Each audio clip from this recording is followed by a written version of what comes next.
Alors, je vous propose des révisions sur le bac, sur les fonctions. Donc la fonction qu'on va étudier, c'est une fonction f définie sur R par f de x égale x carré plus 3x plus 2 exponentielle moins x. La première question, c'est de montrer que la limite en plus l'infini est égale à 0. Donc pour commencer, qu'est-ce que je vais faire?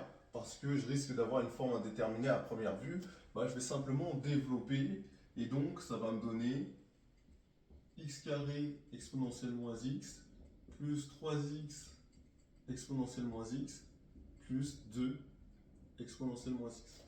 D'accord? Et là, je connais des résultats suivants. C'est que la limite de x exposant n exponentielle moins x lorsque x tend vers plus l'infini, qui est égale à 0. Donc, qu'est-ce qu'on va faire? Je vais simplement faire la limite de x carré exponentielle moins x lorsque x tend vers plus l'infini, ce qui me donne 0.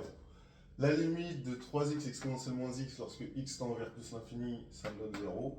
Et la limite de 2 exponentielle moins x lorsque x tend vers plus l'infini, ce qui est égal à 0. Donc, par somme, la limite de f de x lorsque x tend vers plus l'infini, c'est 0. On admettra que la limite en moins l'infini, c'est plus l'infini. En deuxième question, on nous demande de calculer la dérivée. Alors, pour la dérivée, c'est très simple. Qu'est-ce que je remarque? Que j'ai une forme u fois v, avec u de x qui est égal à x carré plus 3x plus 2, et v de x qui est égal à exponentielle moins x. Donc u' de x, ce sera 2x plus 3, et du coup, v' de x, ce sera moins exponentielle moins x, il faut faire attention. Donc maintenant, on va pouvoir appliquer ça.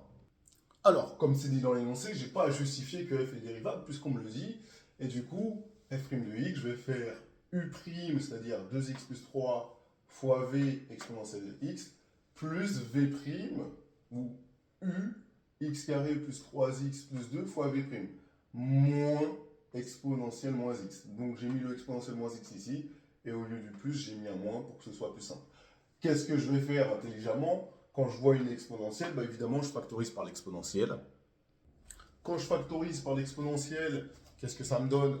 Évidemment, ça va me donner 2x plus 3, moins, entre parenthèses, x carré plus 3x plus 2, fermer la parenthèse, exponentielle moins x. Et ensuite, j'ai plus qu'à simplifier. Donc, ici, j'ai du moins x carré. Ensuite, j'ai 2x moins 3x qui me fait moins x. Et ensuite, j'ai plus 3 moins 2 qui me fait, ici, plus 1 exponentielle moins x. Voilà pour la dérivée. Maintenant, ce qui va m'intéresser en question 2, c'est d'étudier le signe de la dérivée et d'établir le tableau de variation. Et ce qui va être intéressant, c'est qu'est-ce que je constate? C'est que exponentielle moins x est strictement positif pour tous x appartenant à R. Donc, ma dérivée sera du signe du terme moins x carré moins x plus 1. D'accord?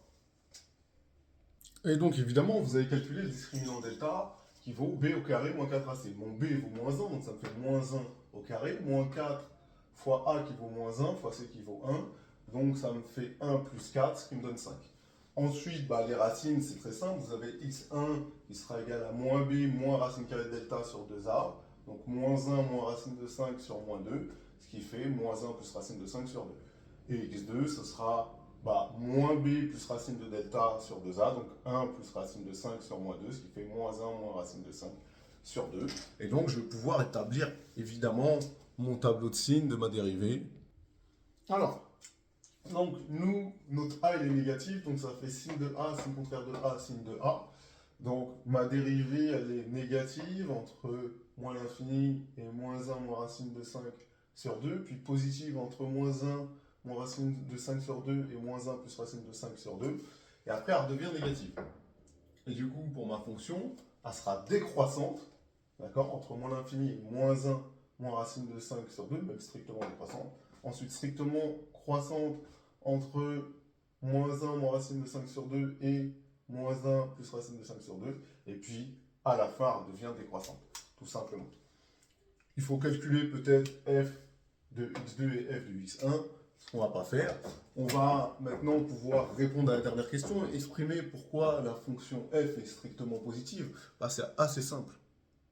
Alors, je sais que pour x appartenant à 0 plus infini, exponentielle moins x est strictement positif, d'accord? Nous, ce qu'on cherche, c'est de montrer que la fonction est strictement positive sur 0 plus l'infini, c'est ça qui nous intéresse. Donc je vais étudier le signe de x carré plus 3x plus 2 sur 0 plus l'infini, tout simplement. Donc évidemment, j'ai calculé delta et les racines. Les racines sont moins 2 et moins 1. Donc j'ai le tableau de signes suivant si je travaillais sur R. Donc j'aurais positif entre moins l'infini et moins 2, négatif entre moins 2 et moins 1, puis positif entre moins 1 et plus l'infini. Mais du coup, si je ramène tout ça à 0 plus l'infini, si je me ramène à 0 plus l'infini, j'ai f de x qui est positif. Et donc ma fonction f est strictement positive sur 0 plus l'infini. Voilà, c'est un exercice intéressant. J'espère que vous avez apprécié. À bientôt.